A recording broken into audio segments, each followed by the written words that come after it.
Welcome, everyone. I'm Dane County Executive Joe Parisi, and welcome to this edition of the Dane County Podcast.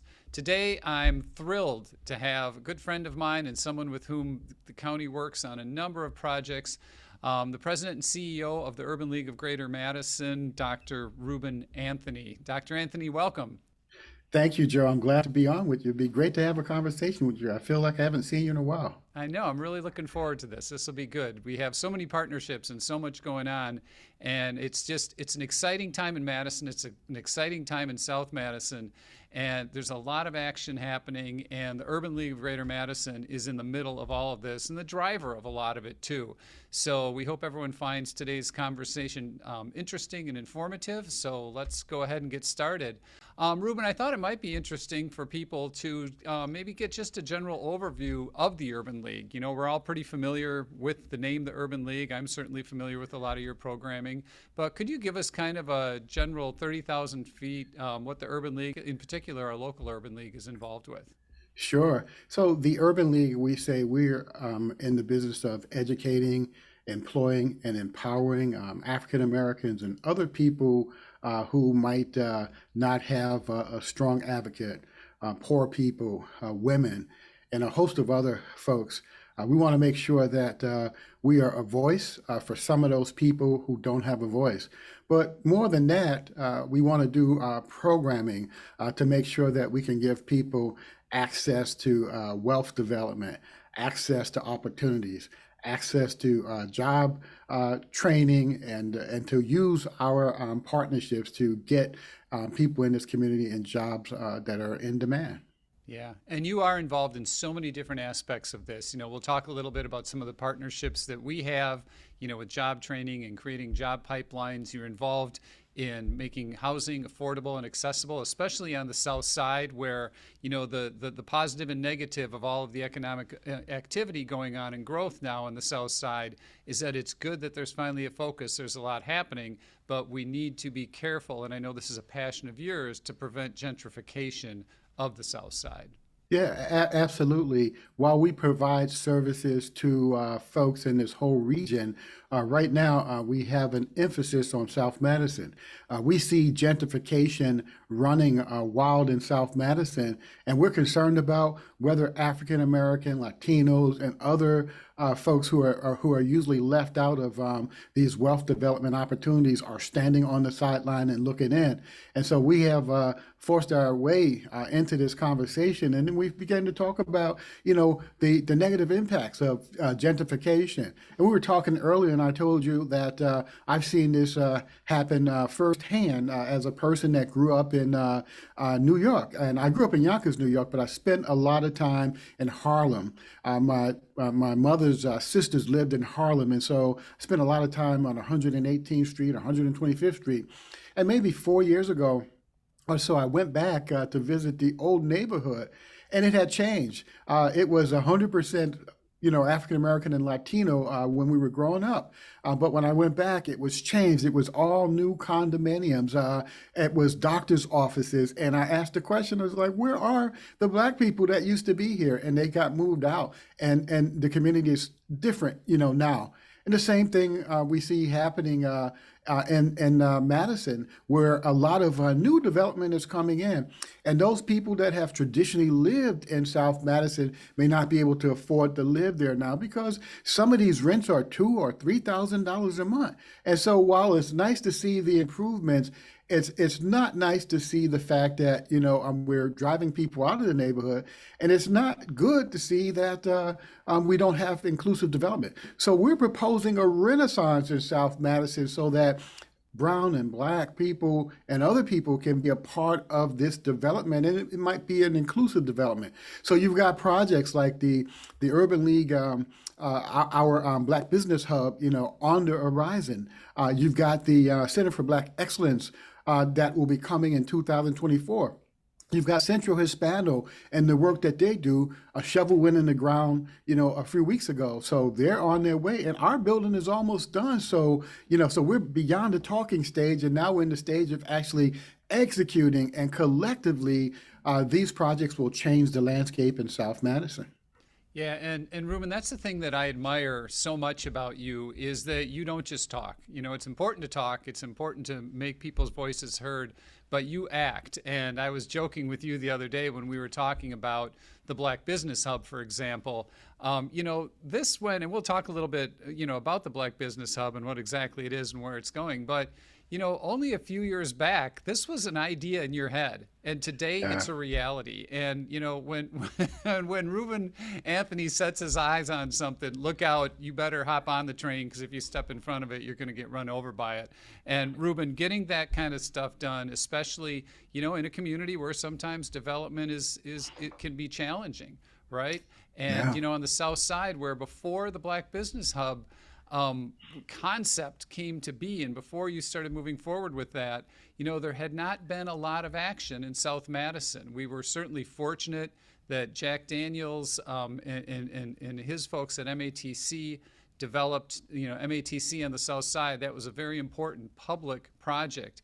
But what you did is took an idea and created a private-public partnership that is bricks and mortar as we speak and set to open in the near future. And so once you started moving forward with that, other projects that people had in their minds or that maybe people hadn't dreamt of yet started to become a reality. And we see the face of South Madison undergoing an incredible transformation.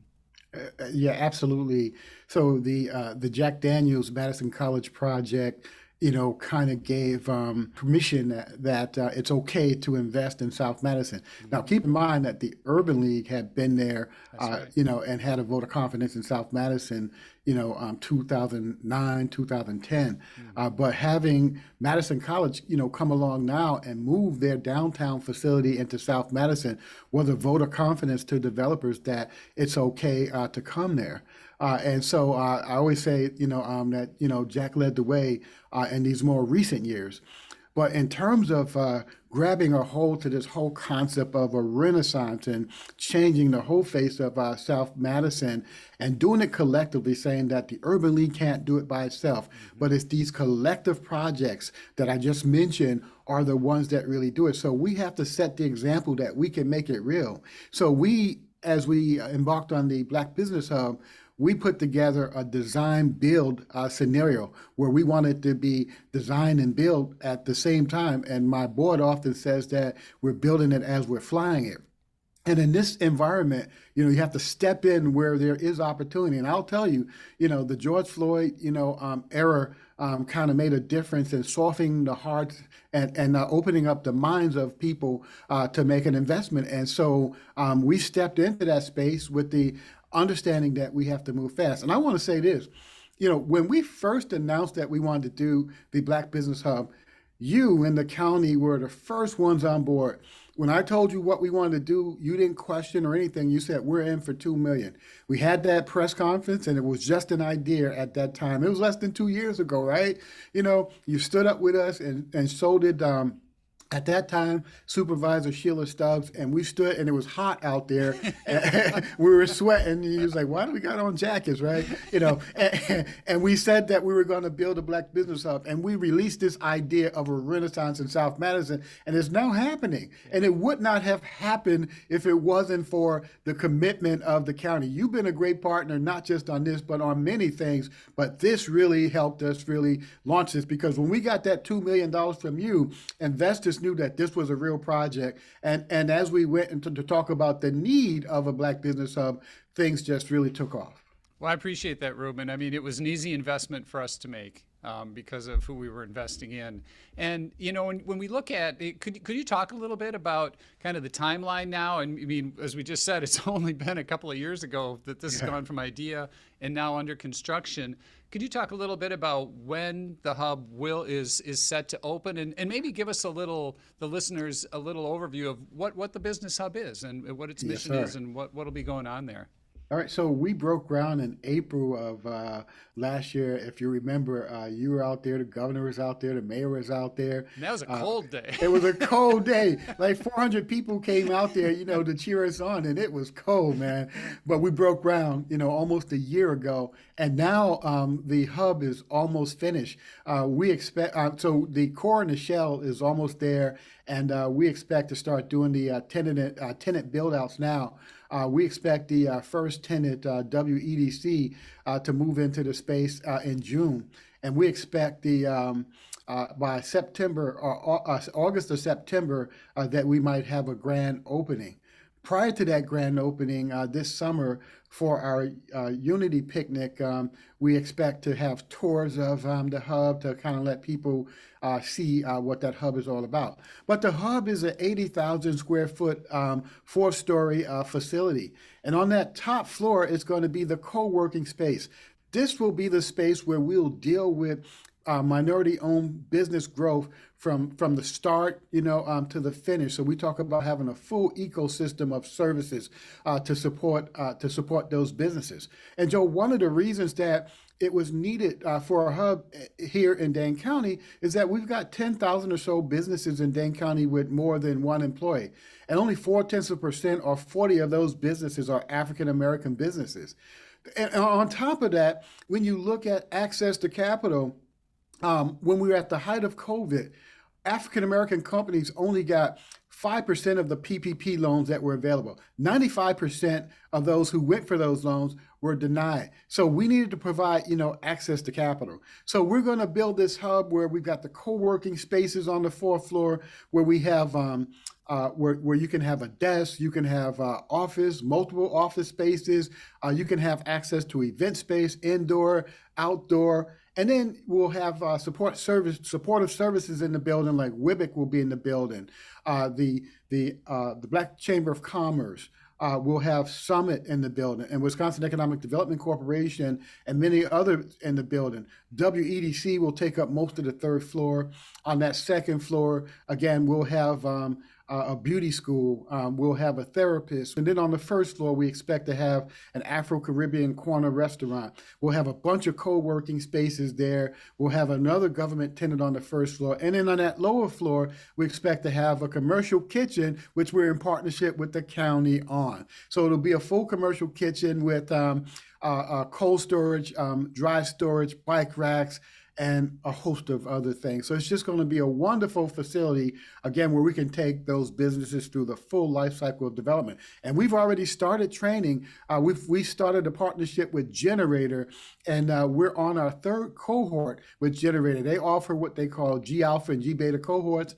G Alpha is for those businesses that are new and starting up. G Beta is for more experienced businesses that are looking to scale up. We're on our 2nd G Alpha course and finished our 1st G Beta course. So, I mean, not only do we have a building, but we've got services where we're giving out grants and loans. We've given out 5 grants for $50,000 each to some of those businesses that are looking to scale up. So we're going to bring it, Joe. It's so exciting. I just think of the synergies that are going to happen within that building. And then, Ruben, I think we could come back here 5 years from now, and I can imagine, even beyond our wildest dreams, what the hub will spur in the area. Right? Because this isn't going to be just the hub and what goes on there. This is another vote of confidence, another place of a lot of things happening in South Madison, and more people are going to want to be there and be part of that. Yeah, Joe, you're right. The hub is going to have a economic multiplier effect. And I was talking to Zach Brandon from the chamber here in Madison, and he says, Ruben, after he saw the presentation, he said, this is the missing piece in the region. It won't just help South Madison, but it's going to help the whole region.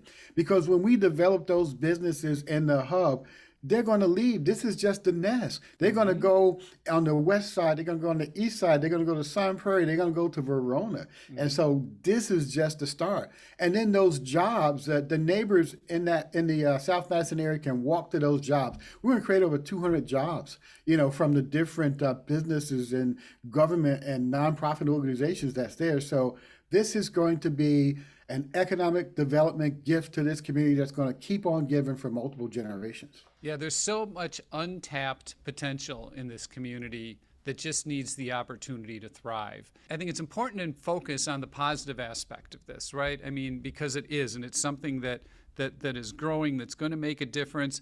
But I think it's also important kind of to reflect on something you said. You probably weren't thinking too much about it even, and maybe you were, when you mentioned a little while ago when we were talking about gentrification, and you said you forced yourself into the conversation. The fact that you had to force yourself into that conversation, the fact that it has taken so long, and that it took someone with your vision and your drive to make the hub happen. I mean, I think that's something for us it's important to reflect on also and be aware of, that, it took people in the community who understand the South Side, who understand the community, people who are African American, who understand the African American community, demanding a seat at the table. Yeah, no, I would agree.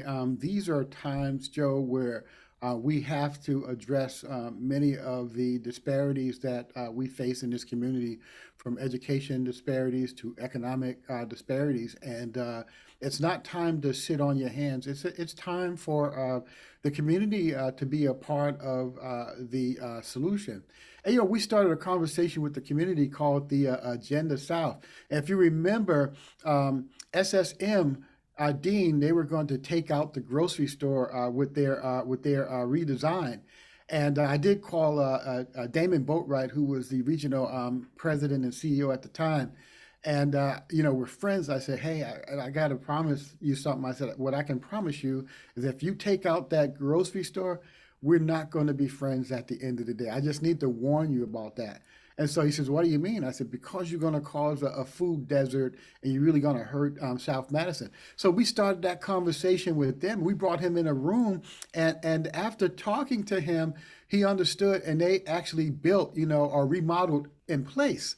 And then they put together a supply diversity strategy because the community said, not only don't we want you to build there, we want you to make more strides in hiring brown and black people in your organization. And when you build your building, we want to be involved in that too. And that turned out to be a great, thing for South Madison. But it led to more conversations about, how we can be inclusive and how our voice is important and how we don't need to just sit on our hands, and we can make a difference if we speak up and come together as a community to talk about what our vision is. Because I think we have to have a shared vision, for how, this transformation or how this renaissance in South Madison should occur. Yeah, it's really as simple as, if you want a community to thrive, you need to ask the community what it needs. Right. How the community itself wants to grow. You can't come in and do it to someone, right? It has to be in partnership and with someone, and community driven, which is what you've been doing. We were talking a little bit about some of the other programming that you do at the Urban League that kind of relates to some of this, the construction. You have a team that you work with some job training you do. You've partnered with a solar installer, and they're going to be doing some of the work installing the solar panels on the new hub. Yeah, absolutely. So we work with Operation Fresh Start to get, hands-on experience for community members that come through our Foundations for the Trades program. But in addition to that, we've been able to build a relationship with Sunpeak.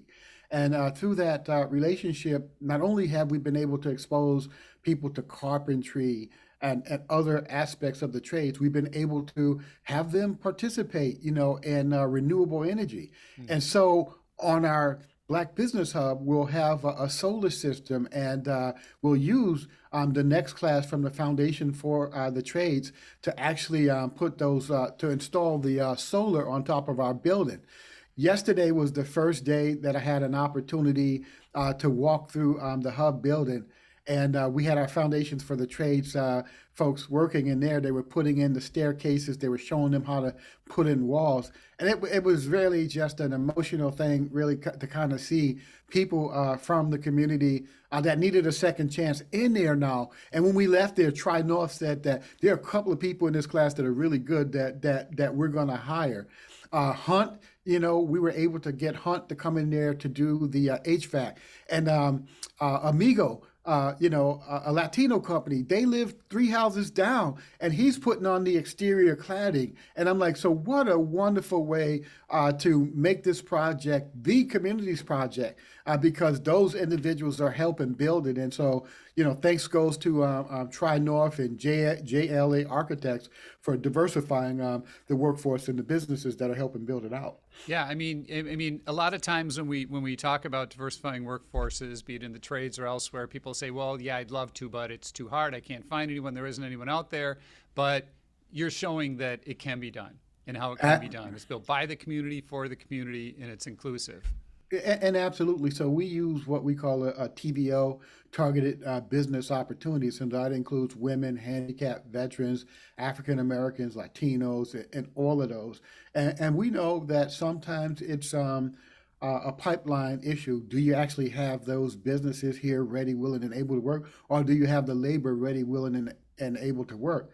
It comes down to leadership, on these projects. When you set those expectations, it's just like anything else in the market. If someone wants your work, they'll find a way, even if they're not compelled to do it, they'll find aspirational ways to kind of get it done. And that's all we're expecting is that you go out there and do your best, Yeah. you know. Yeah, no, that's great. It's, we've found that, Ruben, in some of the partnerships that we have with the Urban League in the county. One of the partnerships that I'm most excited about and has certainly benefited Dane County has been a program that it's a partnership between Dane County, the Urban League, and the Latino Workforce Academy. And so as Dane County, and I'm speaking more to our listeners right now because I know you're familiar with this, Ruben, but as Dane County has looked over the years at our workforce and how we can better diversify our workforce, one department that stood out as having little to no diversity was our highway department, right? It's been a traditional kind of white male job, right? Driving trucks, doing construction, and that's kind of where that pipeline, and sometimes these pipelines can be kind of self-perpetuating, right? Someone who's, looking for a job, there's a job there, you tell them to apply. So what we did in the highway department, we kind of dissected it. We were like, why is this? Why are we unable to attract candidates? And what we learned there is that in order to work in our highway department, you need a CDL, or a commercial driver's license. And a commercial driver's license is not always easy to get. We don't have that in the local schools or the local technical college. Offered right now. There is a school, out in some prairie, but that's not really an option for everyone. You need transportation, you need to be able to afford it. And so just this requirement of a CDL, which you need because you operate a bunch of heavy equipment, was really narrowing the pool of people who could apply. So we have a saying, don't tell me why we can't, show me how we can, right? So we knew why we can't. What the problem was there was little access to CDLs. So what we did was we said, okay, how can we develop a program that gives people who want to do this the opportunity to get training and earn a CDL? So with the Urban League and Latino Workforce Academy, on your side, you folks found people who are interested in getting a CDL and working either in highway or some department, or even, outside of the county once they have a CDL. And what we did is we looked at some of our LTE programs, and we bring people on, and we said, hey, we can use that LTE program, and when folks are doing the work, they can be getting the training they need in order to take their CDL, in order to be prepared to take their CDL test. And once they take their CDL test, then they'd be qualified to apply for work with the highway department. And it's been incredibly successful. We've created this pipeline that's a perpetual pipeline now of people who come in, they work, and while they're working, they get training. And when job openings come up, they have the credentials they need to apply. And, I was actually out at the highway department yesterday. Our highway commissioner is retiring, and so a bunch of folks gathered for him. And I tell you, the crowd, the folks who work at the highway department, it is a much more diverse department now, certainly, than it was even a half dozen years ago. And that's good for everyone. It's good for the workers. It's good for the community. For the county as an employer, we have people from different walks of life who bring different problem-solving experience to the table.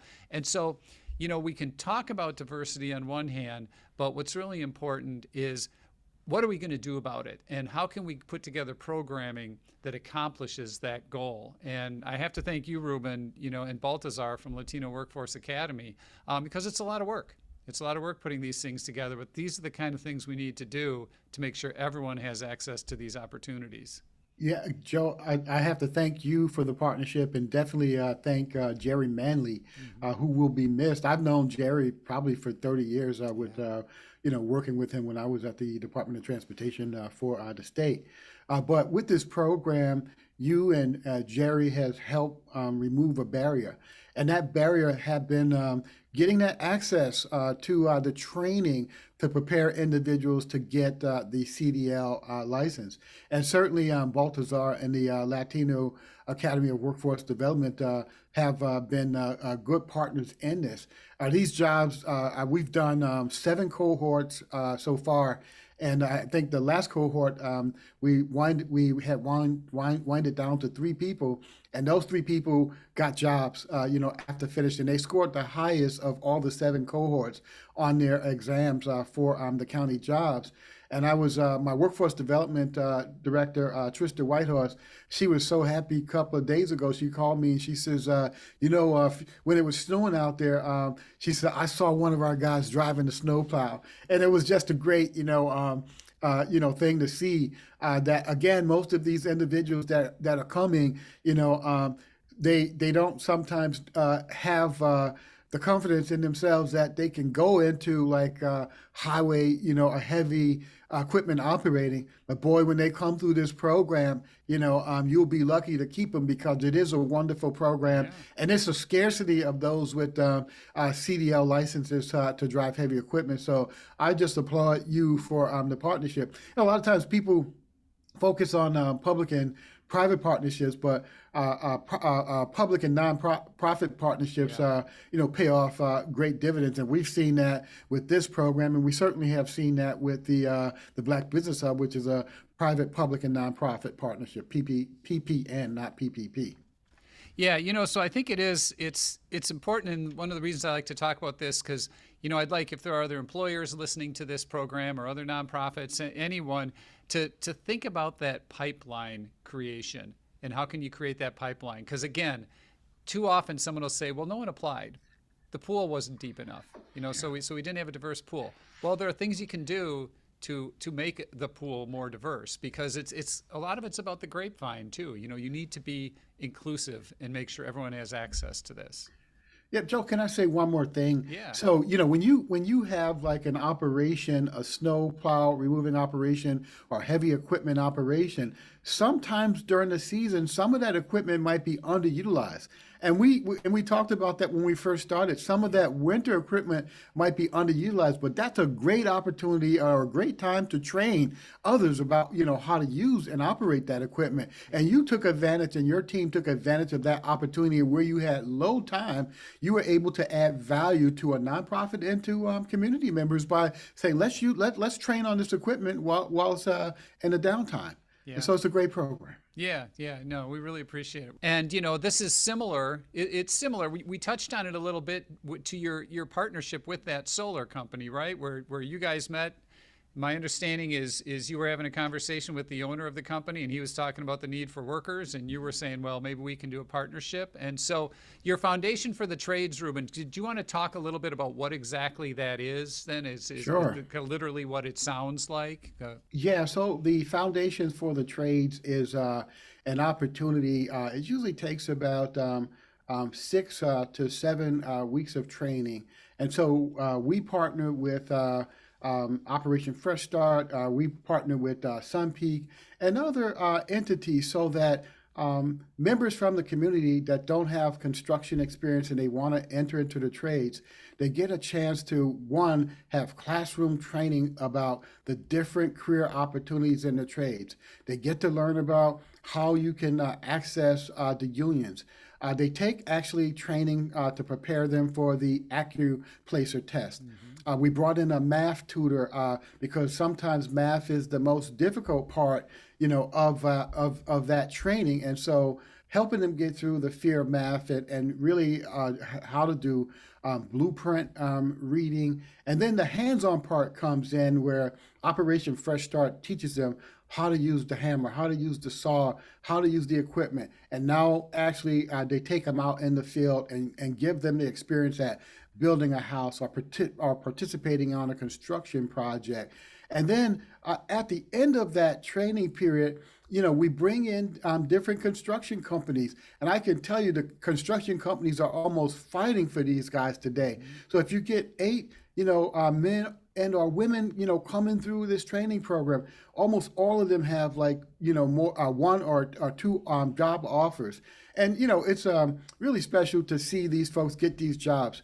I was at the forest 2 weeks ago when President Biden came to town, and they were actually at the union shop there. And one of the young men in that audience, he saw me. He had his construction hat on and he had his vest on.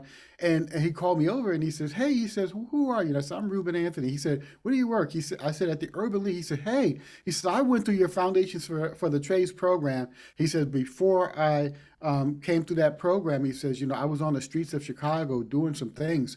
But," he says, "now I'm making $30-something an hour. I can provide for my family." And that is the experience that, we want to repeat over and over with our Foundations for the Trades program. And that's what we want to do with our CDL program. Yeah. These young men and women, they come in and they train in this CDL program as an LTE for $24 an hour. If they're lucky enough to pass the exam and get hired, they're going to be making $30 an hour. These are game-changing type of jobs, or careers. It's not just a job. That's it's right. A career, change for these people. That's right. Yeah, and Ruben, as I think my dad was a construction worker, and the thing that I find interesting is that, a lot of times people just aren't aware of what a good career this is, or they're not aware of how to access it, right? So I grew up around a bunch of construction people. I knew if I wanted to go into construction, I knew how to do it. My friends, my family knew how to do it. But if you didn't grow up around that, it can be kind of challenging. Where do you start? How do you learn initially what you need to learn? What's an apprenticeship? How do you get in? And so all people need is opportunity, and they need access to that opportunity, and lives change. And you're right, these are careers. This is what paid the mortgage and put the food on the table when I was growing up. And these are life-changing careers. And there's a need. This is also a service to the greater community, because fewer and fewer people are going into the trades at a time when a lot of people are retiring from the trades. And so just just the example that you gave of a life that was changed because someone had an opportunity to empower themselves and change their life. So, Joe, my mother and father both were union workers. My mother was in IBEW, International Brotherhood of Electrical Workers, for many years. And my father was a Teamster for almost 20 years, and then he started his own business. But he did plumbing and home improvement and maintenance.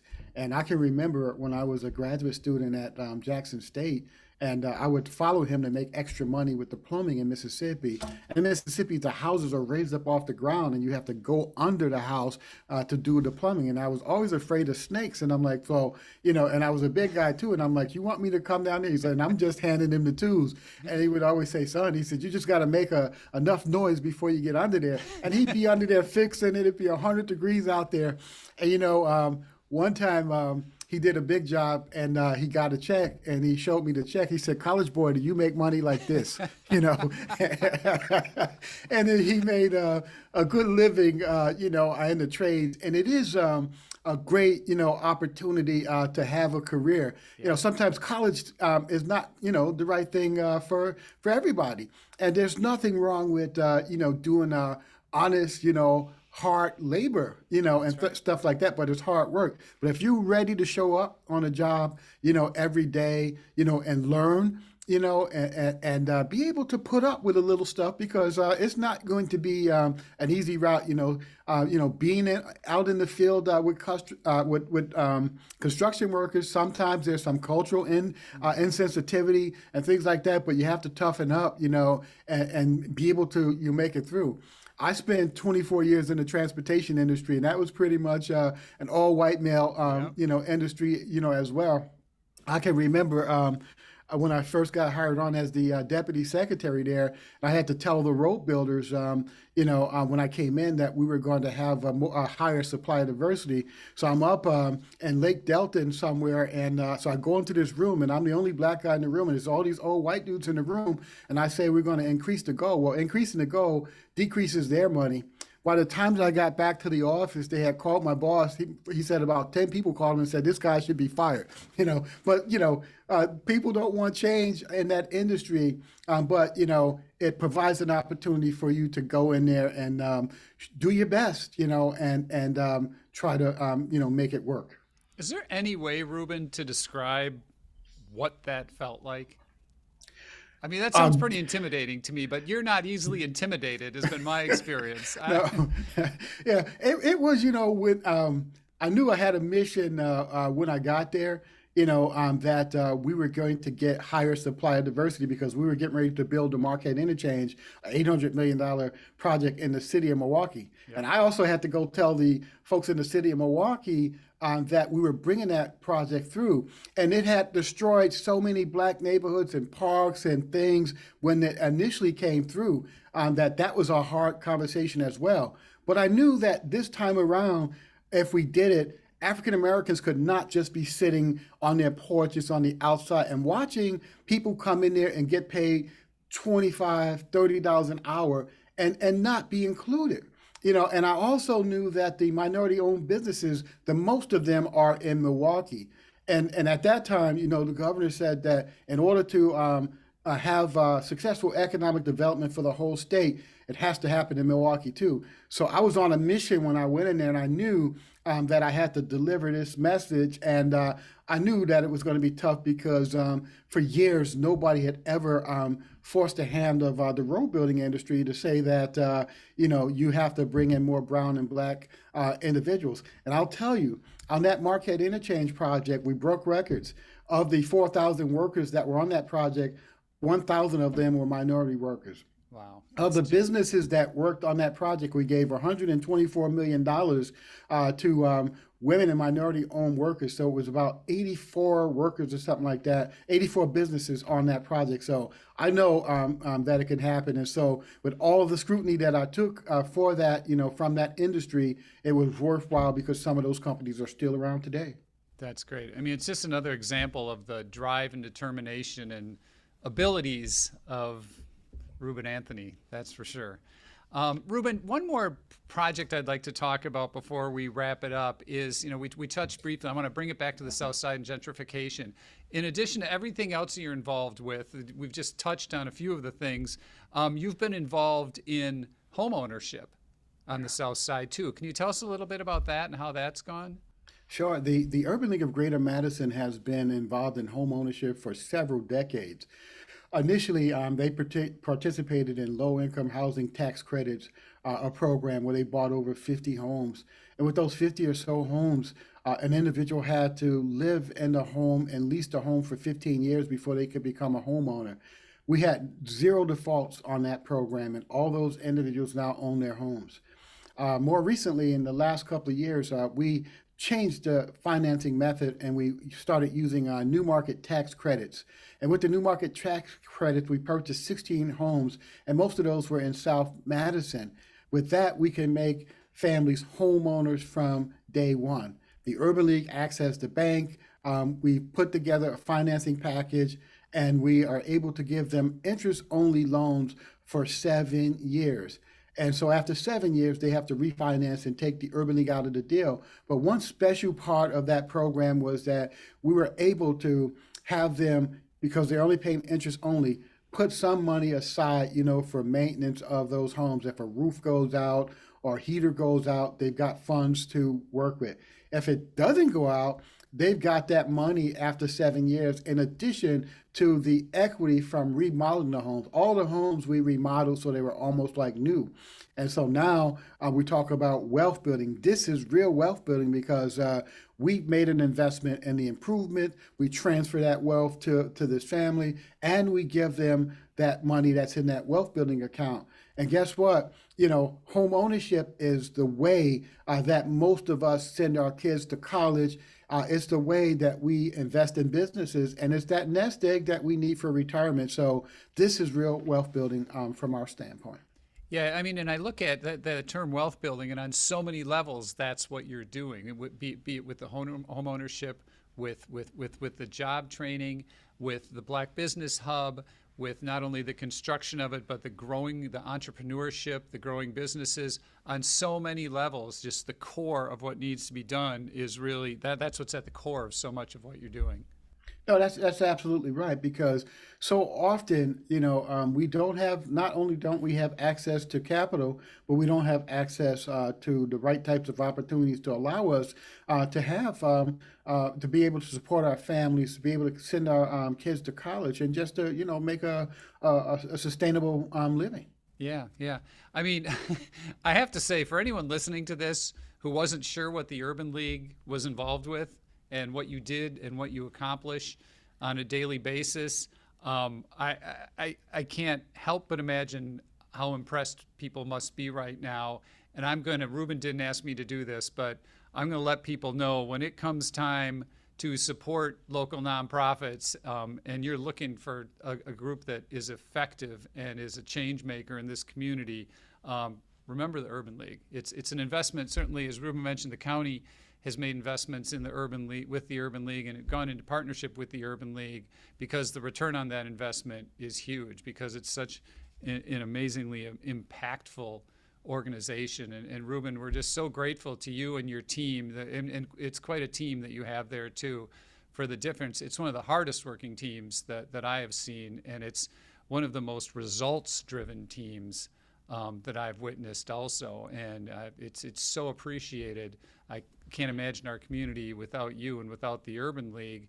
Ruben, one of the things that I wanted to ask you about before we wrap up, when I sit here and listen to you, and when I talk to you on other occasions, it's almost mind-boggling the difference that you've made, and that you continue to take on challenges, and that you continue to transform communities and to transform lives, and you do it from a place of altruism. I know you well enough to know that. You're motivated by your desire to help others. There's no ego where Ruben Anthony is involved. And I wonder, Ruben, so what has your experience been like for you on a personal level? I mean, you've changed and you're changing so many lives. I'm wondering kind of what this journey has been for you and how it's impacted you. Yeah, so first, Joe, thanks for recognizing the great staff that we have at the Urban League because one of my secret sauces is always surrounding myself with people that are much better than me. I do a lot of talking and a lot of directing, but we have staff and partners that can get it done.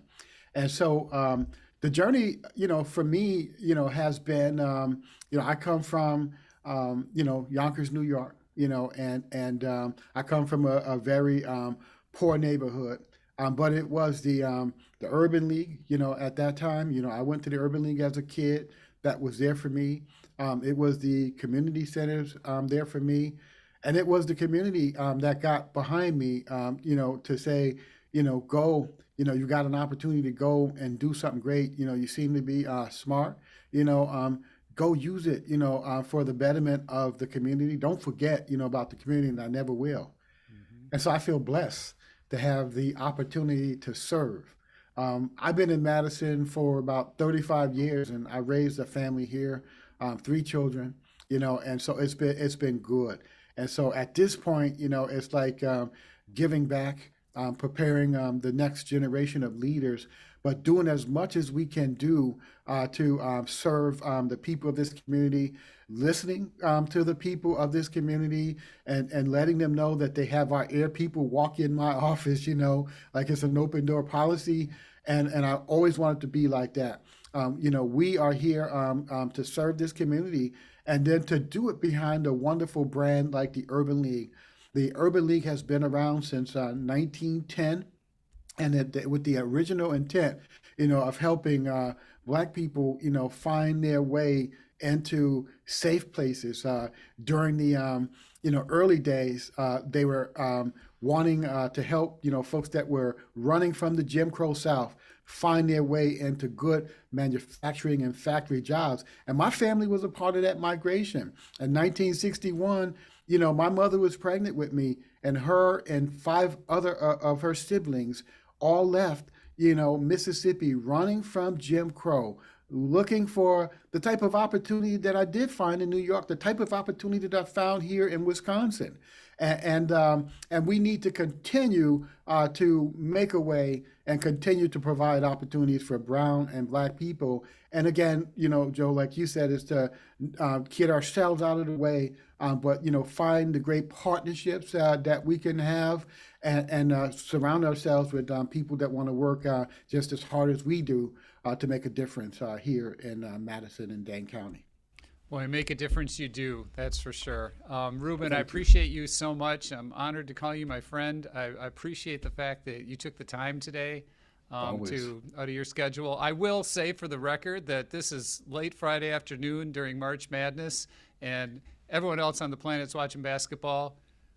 We're here on the podcast today. And my team is playing. My alma mater is playing. Marquette is playing right now. They're going to win it all. All right. There we go. Anything else before we sign off, Ruben, that I may not have covered or you wanted to put out there? Joe, thank you for being who you are. We've had a partnership, from day one, and it's been a genuine partnership of how we can make a greater difference together in Dane County. And so I thank you for that, and I look forward to continuing to build and to help each other with these public and nonprofit partnerships. Excellent. Likewise. Well, thanks again, Ruben. Thanks, everyone who joined us today for listening. If you like today's podcast, share it with your friends. More people should know about the Urban League of Greater Madison and what they're doing, and our friend, Dr. Ruben Anthony. So, again, I'll sign off for now. Until next time, this has been the Dane County Podcast. Thanks a lot. Thank you, Joe.